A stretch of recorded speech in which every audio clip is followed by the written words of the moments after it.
Poos poos. Kick it here. Period. Seen the big D.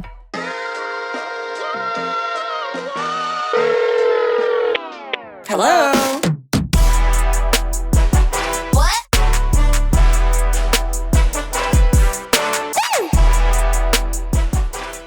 Welcome to the first ever episode of BFFR. I can't believe this. No, me neither. How did we get here?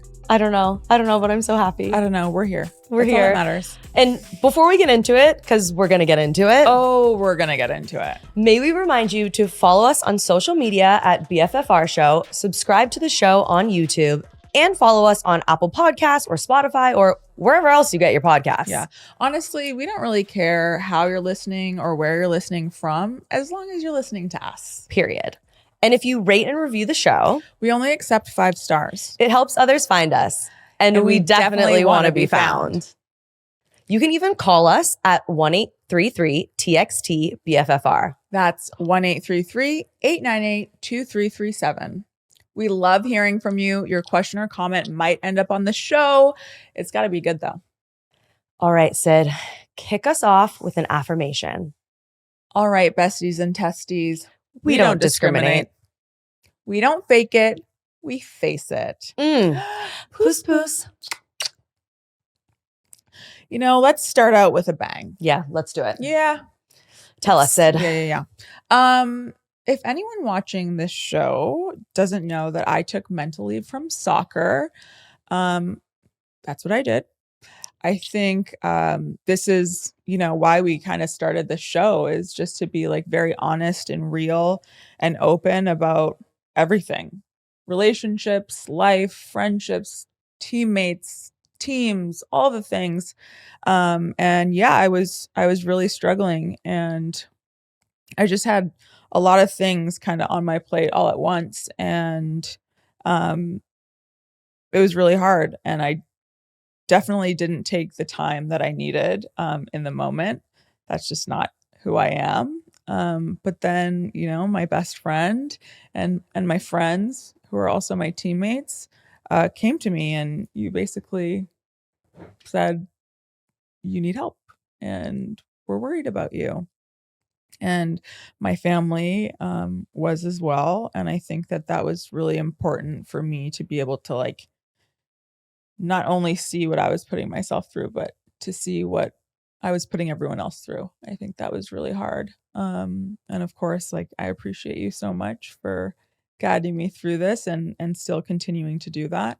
And I'm just so thankful. I think that there's always going to be room to improve with some of the things that I'm going through, but I have taken major steps into getting better and getting healthier, and I'm just excited to be back on the field, and honestly back with my bestie. And so we're here. I'm so proud of you, and when you're going through something, I feel it with you because you are like a sister to me. Mm-hmm. And yeah, we had some hard conversations, but I think when you love someone, it's important. Mm-hmm. And again, it's why we wanted to have this show. And I'm really proud that you are sharing your story and what you're going through. And I feel really lucky. And I have wanted us both to be smiling on a soccer field for a very long time. It means the world to me. I think that we have gone through so many things together. We have. It's actually crazy. Yeah. But I'm really happy to be doing it with you and be doing this show with you. I know. Crazy, to be honest. I know. Well, wow. Ooh, that was yeah, it was a little much. A little awkward, but that's, we said we're gonna start out with a bang. So here we are. Buckle up. Yeah. Should we talk about how we got here? Should we? I think we should. Okay.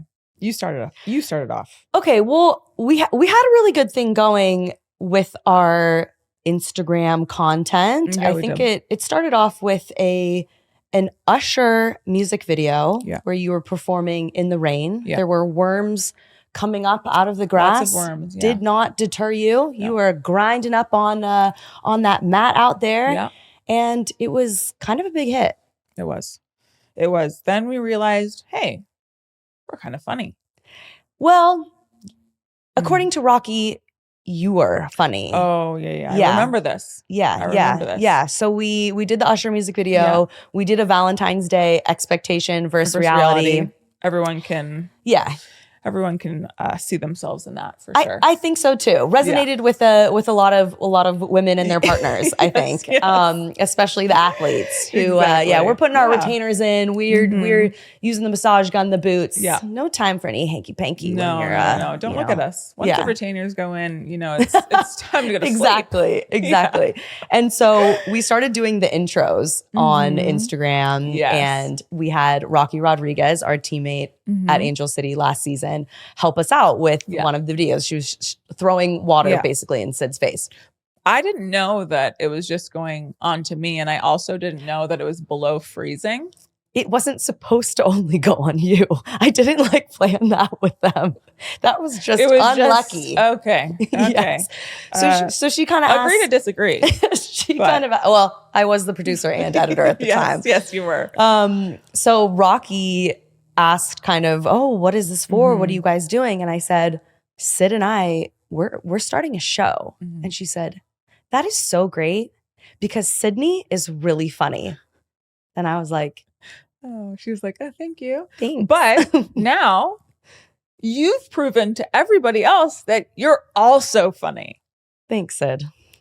We're funny together. That's why we're here. I'm glad you feel that way. I always knew you were funny. I'm really glad you feel. I feel like I bring out the best in you too. Yeah.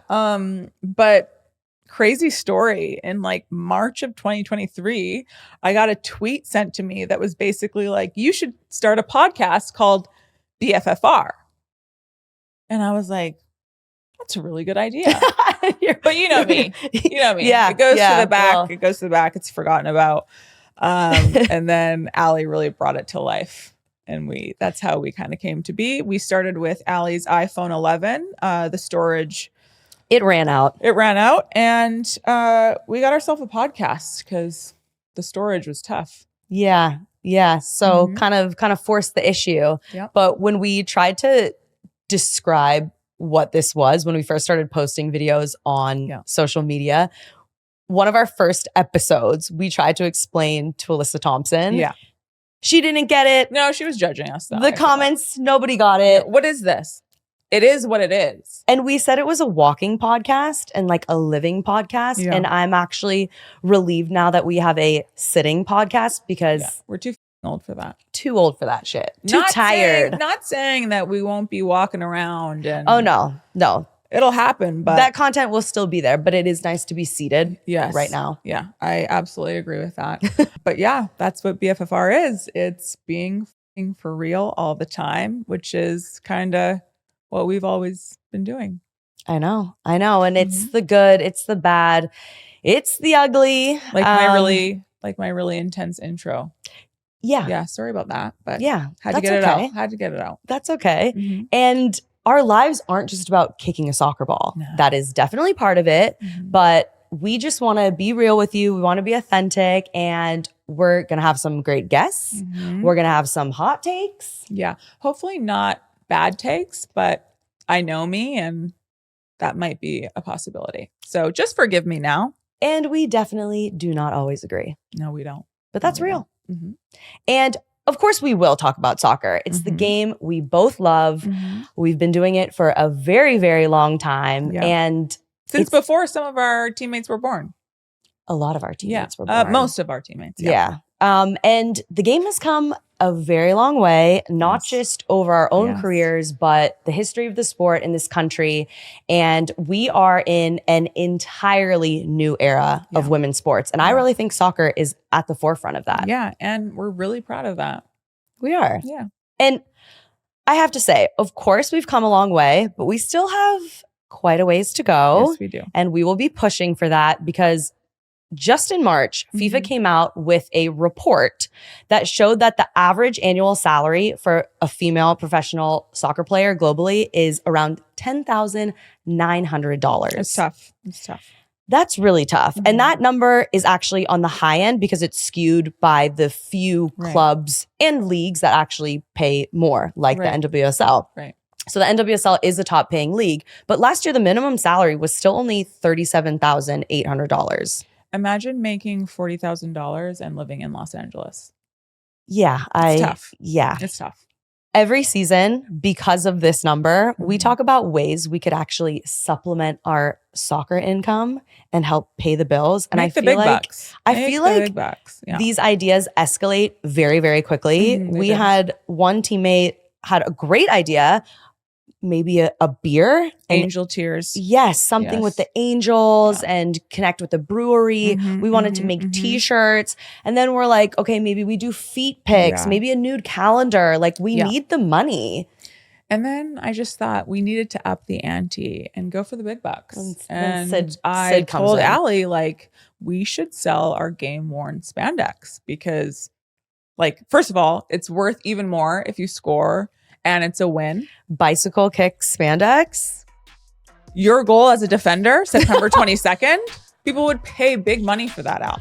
All right. On that note, it's time for a quick break, but we'll be back with more BFFR, so don't go anywhere. I do want to say, though, people are buying farts in a jar and people's dirty bathwater, and I don't think that the game-worn spandex are that big of a deal. Hello. Okay. So how did you get into sports? I mean, there's only one answer for that. I think you know it. It's Hurricane Sandy, which is your mother. Mom. Yeah. I come from a baseball family, actually. No one had any idea what soccer even was until I came out and I was a little nuts. And my mom put me in absolutely everything because I was crazy. She was also crazy. Like, I think we've talked about this before. Like, when I would do cross country, I never lost one race. Okay. My mom would be at the like roundabout, the curve, running with me, screaming, she's catching you. She's catching you. She was like a mile They weren't away. catching you. No. And she was trying to race me to the finish line. It worked. It did. I know it worked, Sandy. Don't worry. It did. And then, you know, baseball, she played as well. She played softball. She was very good, national team. And it's actually a really cool story. We haven't actually talked about this part, but my mom did the same thing with me when she was playing as I've done with my children, which is really cool. It's like very much full circle moment, you know, breastfeeding me in between innings and me. I mean, you've been a part of that, breastfeeding at halftime. And it's just like an amazing thing that I get to share with her, which is really cool. But she put me in soccer. Didn't know anything about it. And of course, she was my coach at some point down the line. But the first year I played soccer, she used to stand behind the opposition's goal where I would be going to score. And she would be screaming bloody murder. Kick it here! Kick it here! She was your target. Yeah, she was my target. And again, it worked. It worked. It worked. Yeah. She definitely got positive reinforcement for her efforts. Yeah, she really did. Yeah. You and Sandy watching Rue play soccer. I know, you said that. It is the most endearing and funny. And you guys are so intense and you sound the same and you're trying to coach her and she's just out there. Oh. She's there for the vibes. And you guys get so serious and you can't help yourself. She gives zero shits, to be honest. And I'm like, I love you for it. I love her because she is so just herself. Yeah. Doesn't give two shits what I do, what you do, what Auntie's, nothing. She's just her own little person. And I love that about her because I think, you know, when you talk about having a little girl, even though she's so stubborn and sometimes I can't stand it, I know that like whatever she does in the world, it's because she wants to do it. It's because she's passionate about it. And she'll never do anything that she doesn't want to do. She reminds me of someone. I don't know what that is. Well, yeah. It's funny that it was your mom because my dad was my coach and also had never played soccer. Yeah, that's the best. Yeah. I'm not sure how we got here, but he was my coach. And my mom, she was the opposite. She came and watched me play when I was, 4 or 5. And she said, John, that is not soccer. Oh. And she went home. Oh. And a few years later, she said, John, she playing soccer yet? And my dad's like, she's the best. She's amazing. She's, Pele. And so my mom biked down to the field. Yeah, that tracks with Bev. Took one look and biked home because we were still I actually was just sitting in the grass picking flowers. Like Rue. And then I would schedule play dates with my teammates, probably on the other team too. It was networking for me. And honestly, it still kind of is. Yeah, you are a networker. You are. It's just about community and fun and being an only child. It was that sisterhood too. I know. That was my big family. And having my dad there, we loved going to practice together, and he was the best, and he would chase us and come up with the best games. And then eventually it was time for me to move on, find a better coach. A better coach. But do you remember the 99 World Cup? Okay, so crazy. I was in Canada at this time, and we didn't even have the channel that would have played that game. So I remember it because I know about it now. I know about it because, I moved here, and you just know about the 99ers. Yeah. Well, and then you followed in their footsteps. You became part of that legacy playing for the U.S. women's national team. But I forget that you weren't a 10-year-old girl watching that. Don't age me. I was 9. Okay, well, I was older actually than 10. I just picked a nice round number. Oh, you tried to. I get it. So I was a little bit older, but that just made such an impact on me. And it wasn't, I can play soccer for a living or even play for the national team, but it was women, strong women, Brandy Chastain, the sports bra ripping moment, the shirt off with the abs. Come on. and the 90,000 people there to watch women play sports. I think that was so inspirational for me, but it wasn't something, there wasn't then a pathway for any of us to follow. I agree. But seeing then the Sports Illustrated cover, Mia Hamm having commercials with Michael Jordan, that really was so influential, I think, for me. But I mean, I didn't think it was anything that I would necessarily do, right? But it definitely made me love soccer even more. Speaking of kind of the 99ers, do you have a Mount Rushmore of soccer players? Based on talent? Based on talent alone? Yes. Okay. I'm going to go with, I think so. I'm going to go with Cheney. That's my girl. I'm always going to choose her. Always. And it's just more than, a soccer player. It's everything about that. I mean, she was the first person I stayed with going to college. Yeah, we'll get her on the show because there are a lot of stories there. She's got a lot of stories about me, but... and you need to hear them. The world needs to know. But I just looked up to her so much. I still do. And we both have 2 kids now. And I still just look up to her as such an amazing human being. But I would have Cheney, Marta, of course. I said Formiga because it's just insane. Is she? Should we sign her? Should we sign her? I think I saw she's playing TST. Oh wow! And she probably still got it. Yeah, she definitely does.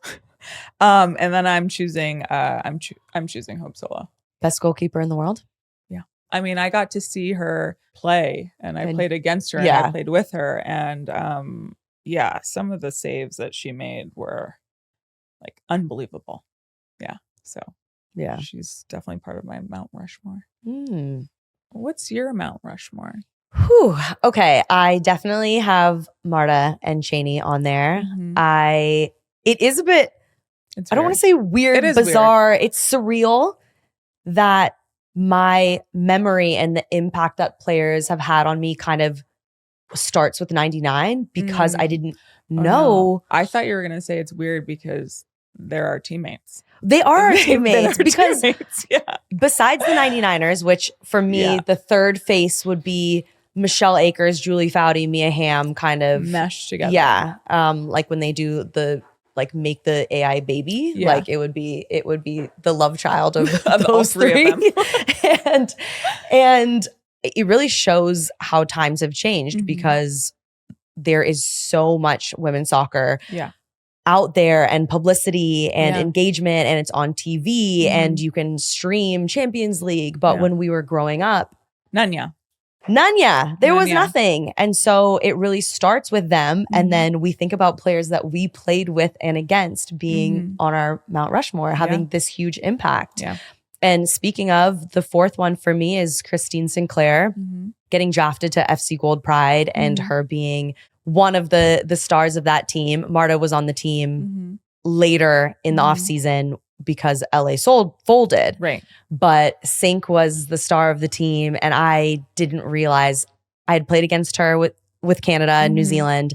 I had no idea that someone who was that prolific and that famous could be that humble. And she worked so hard and she led the team and I really got to know her. But I love that she is the greatest goal scorer of all time. And everyone thinks it's Cristiano. Everyone thinks it's a man. It's Christine Sinclair. She holds the record. And I love that for us. Yeah, I do. I love that for us too. We talked about how things have changed so much. We didn't really have women athletes on TV very often when we were growing up. Who did you look up to? I looked up to my mom. Hurricane Sandy. I mean, everything that I have and like gold medals, whatever, anything and everything, especially when it comes to soccer, is because of her. You know, she sent me on my way and I had said, I want to play on the best team in the world. And like, I want to win a World Cup and I want to win an Olympics. And I was 14 years old and that's what we set off to do. And it was really hard. I really wanted to quit so many times just because it's hard being on your own at that age. Like, I feel like I have been on my own for basically most of my life. But she was like, I promise you have to trust me. One day it will all be worth it. And then I got into college and I was like, yeah, she's arrived. But did you know from a young age, like you could recognize that your mom was sacrificing so much for you? And yes. That's really special. Yes. I mean, it's always just been me and her. Yeah. And so we have my relationship with my mother is very, very different. And she is still the person who screams behind the goal for me to score. It's just in different ways. Yeah. So I look up to her. I still do. You know, she's amazing and she's why I'm here today. What about you? I think I realized that about my mom now, but she was so tough on me and I couldn't see it then. That she wanted me to go to the best school and have the best opportunity to have the best life. That didn't include soccer for her. She didn't see that could be a future where I could be financially stable. I mean, it wasn't really at the time. She got her PhD at Harvard and my dad at MIT. So they really wanted me to be an academic. And I just I didn't feel so supported. You were smart though. I worked really, really hard, but I felt so much pressure. Yeah. And she made me cry in college because I got an A-. Oh no. Like it was serious. Baba. I know. She's going to try to deny this, but she will. I remember where I was walking my bike crying when I had to tell her I got an A- in English. That's tough. Yeah. So yeah, I got some kind of wound up there. Little trauma. Yeah. Okay. Yeah. And now I really understand. And she was the disciplinarian out of my mom and dad, you know, good times John. So she just wanted me to have the best. And I appreciate her so much now. But growing up, no, she was not the person or the woman that I would have been like, yes, this is my role model. This is someone who inspires me. But now she is. She is now. And when I think back to, you know, we have Women's History Month every year.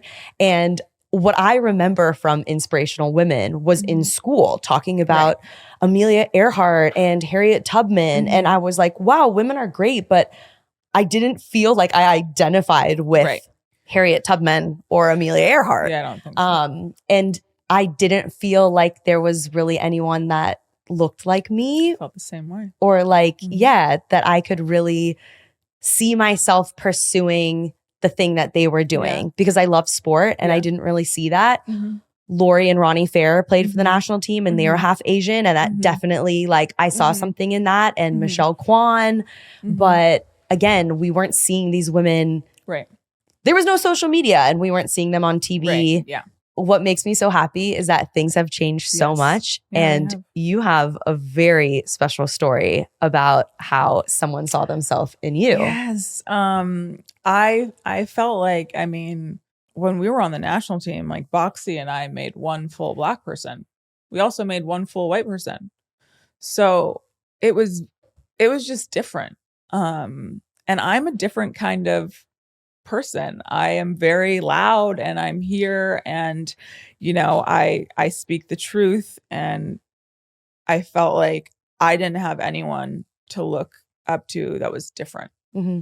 And so now I look at the national team and I'm like, wow. Yeah. Wow. Like, we've just come so far from being like this tough beast of, a player. And I'm just like so happy and proud that I get to witness that now. Yeah. Being away from that. But yes, I have this crazy story. I was at Target shopping, as one does. No, you were? Yeah, as one does. Weird. You never do that. I love a Target. And this woman came up to me and she was like, Are you Sydney Leroux? And I'm like, yeah, I am. And she was like, my daughter like loves you. She's like your biggest fan. And she was like, she's going actually to like the Youth World Cup. And I'm like, wow, that's so amazing. And she's like, can you do a video for her? And I was like, yeah, of course. And I'm like, well, what's her name? And she's like, her name's Savy. And so I was like, hi, Savy. This is Sydney Leroux. I'm so excited for you. I mean, who knows? It was a long time ago, but that was kind of the gist of it. Like, I'm so proud of you. Like, go crush, like I'm going to be cheering for you. I think, yeah, that was like basically it. And now, Savy sits right next to me, the next locker over. And it's just so crazy that, we do feel like, we're towards the end of our career, but to be able to play with people who have looked up to you for so long, like as a little girl, is something that we never had. I know. And so it's like emotional, It is. Like, it is. And you've inspired so many young girls in this country and, well, around the world. And speaking to Alyssa, I just know that having someone who looked like her, who she could see herself in on the national team, scoring goals, being outspoken and expressive and having style and being her authentic self. I'm talking about you. It meant a lot for her growing up. Yeah. And it is the US national team is led by Triple Espresso. Yeah.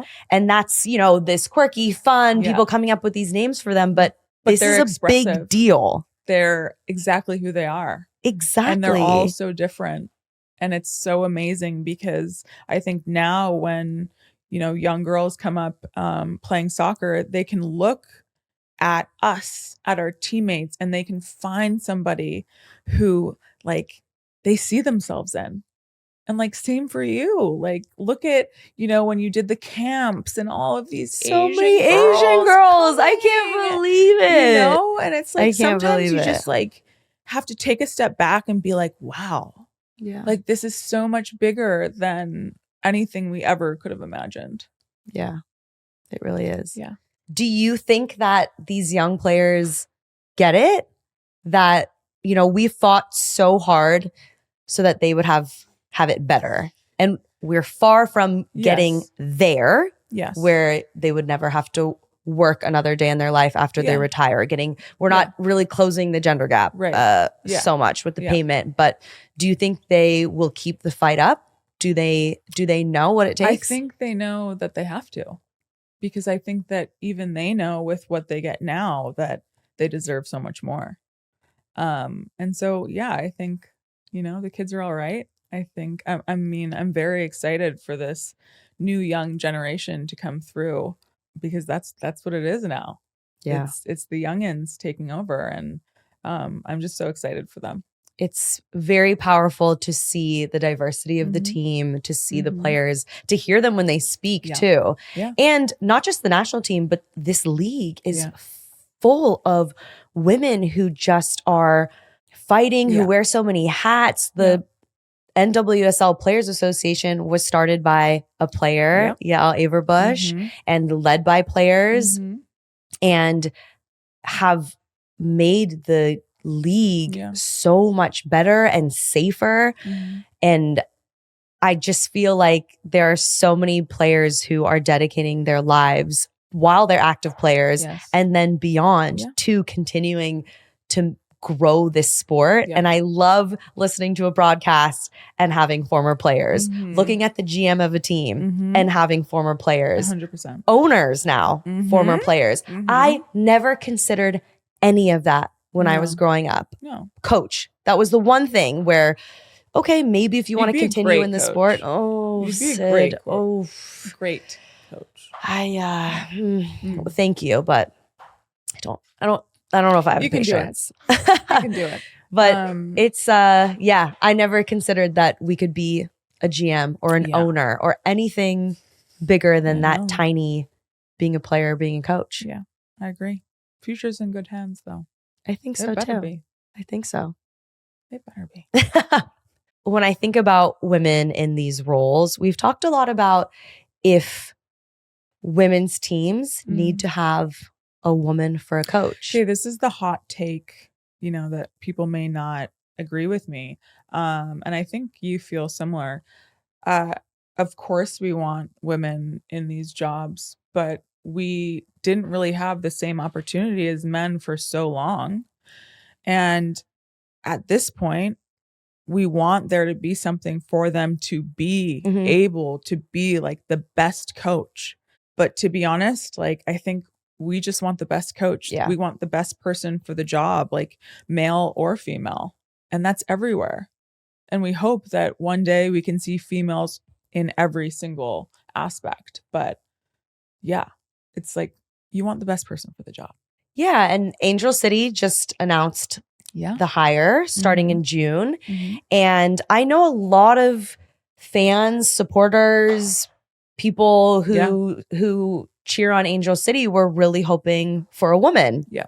And I think what you're speaking to is like, we need more investment in developing coaches, referees, so that in time, the best, when we say we want the best person for the job, there is just hundreds of women to choose from. Yeah. I think now we feel sometimes that people are asking us to maybe sacrifice the quality of a ref or a coach to have a woman. And it's a hard one because like you said, we want to have women in leadership roles and in management roles. And we want young girls to see women in those roles. 100%. But we just started seeing it. Yeah. At our age. And I also think like, I've been in a lot of situations where like, yes, you want women, but sometimes it's not like the healthiest environment or something's going on. Like there can still be issues that we've dealt with throughout the league and throughout, for however long we've been playing, that those issues still exist with women as well. Yeah. And I feel like that's really important to understand. So I said I wouldn't be a coach. Would you be a coach? You told me that you want to be a coach. I know, but I think I wasn't in the right frame of mind. You weren't yourself? No. Well, you and I could talk about soccer, football all day, and we will definitely add our on-field bits every episode, but I think that's all we have time for this episode. So it's time for another break, but stick around because there is more BFFR coming up soon. You'll love this part. It's time for happy hour at Bar BFFR. Finally. When we serve up our L's and dubs of the week and answer some of your burning questions. Little chug? Okay, let's start with something that we're loving. Go ahead. For me, I just rewatched all seasons of Bridgerton and Queen Charlotte. And I just love that show. It makes me feel so good. I was a little bit stressed out And I watched it, and I also think that I would do well there and would love to speak like them. I burn for you, my lady. Don't ever speak like that again. It gives me PTSD. Oh, the British accent doesn't do it for you anymore. Oh, it used to. It used to. Oh, many, many moons ago. Okay, what are you loving? I'm loving the fact that I am back with Angel City. We are loving that. Thank you. We are loving. That's what the kids do nowadays. I've seen that. Yeah. Do you have a win of the week? A win of the week. Well, it's like getting back on the field, like I said, and just being in a healthier place than I was when I left. Yeah, I think for me a win would be running laps around the field. Allie ran for the first time. Yes. In how long? Pain-free. Pain-free. First time pain-free in a long time. I was running a lot, but it didn't feel so good. It was not pain-free. Yeah. Mm-hmm. Yeah. Uh-huh. Do you have an L? An L of the week. Yeah. I love to cook. I love to cook. Yes. And I got chef. this like really nice steak, which I thought, and it was you were at the butcher. Yeah, it was rotten. What do you mean rotten? Nasty. The cut of meat, the meat itself. Yeah. Or how you cooked it. No. Because I cooked 2. What? And mine was great. The other one, raw. Did you tell them? No. Okay. No, I didn't. So, well, what's your L of the week? So a little update. My parents lost their home in the Palisades fire, and we're great. We're fine. But there is a whole process with what happens after the fire with the debris and the rubble and the land and the soil, and the house just, all the debris was removed. Our big tree in the front yard was cut down and taken away. So it's just this bare, leveled piece of land, and it is bittersweet. It is, now we can look forward to rebuilding, and my parents are going to rebuild, but it is this weird sense of loss. Like even when everything was rubble, it was still there. Like nothing was recognizable, but it was there. Mm-hmm. And now it's gone. So I think I'm just kind of processing that, but it was a loss that is still positive because we're moving forward. Well, I feel like an asshole with my rotten steak. Next time, I think you should probably go first because, whoa, boy. But yes, Hey, you started it intense, and I kind of I took it there. Yeah, my bad. You'll just go first next time. Yeah, just too real. No, never too real. No, fucking for real. Is there a trend that we need to talk about this week? I heard about this trend, and it's called soft girl rage. Okay. And it's basically soft girls allowed to rage? It's basically a combination between being kind and feminine and also done with like all the bullshit. So amazing. Unreal. May this trend never go out of fashion. Yeah. I think, I'm trying to get into my soft girl era, but You've been trying for a while. I'm just rage. Yeah. I'm just rage. Soft girl rage? Yeah. Okay. We nailed it. So we make soft girl rage together. Okay. And now we answer a little fan question. I love this part of Happy Hour. Sarah in Denver asks, what's up, Sin and Allie? That's us. I heard a new NWSL expansion team is headed to my city, Denver. I'm so stoked because I don't go to the men's games because I have no one to go with, and I'm nervous about going alone. Ooh, do you have any tips about how to find my own soccer girl gang? Wow. Okay. First of all, I go alone everywhere. It is my favorite thing to do. Movies, dinner, lunch, breakfast, anything. I will go alone. And then your people will find you there. I think if you go and are repping the team. Repping the D.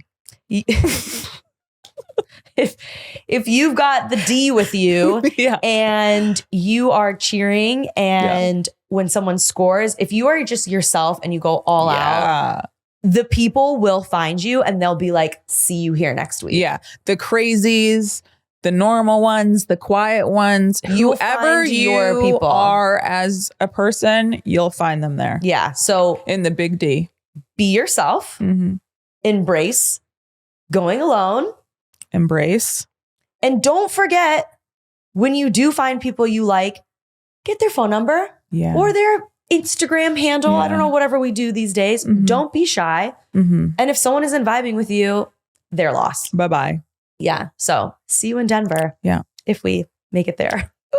See you in the big D. All right. Well, it's over. It's over. Our first ever episode. Chicken, wake up. It's over. Chicken. Thank you for tuning in to our first ever episode of BFFR, the podcast. Remember to subscribe on YouTube, Apple Podcasts, Spotify, wherever you get your podcasts, and follow the show across all social media platforms at BFFR Show. There's obviously going to be bonus content, probably not the sitting podcast that you're seeing, but it may be a walking podcast. Living podcast. A living podcast. And breathing. Yeah. Thank you to our listeners for joining us. Have a great week, and we will be back next Monday with more BFFR.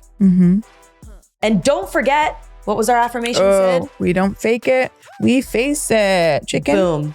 Amen. She agrees.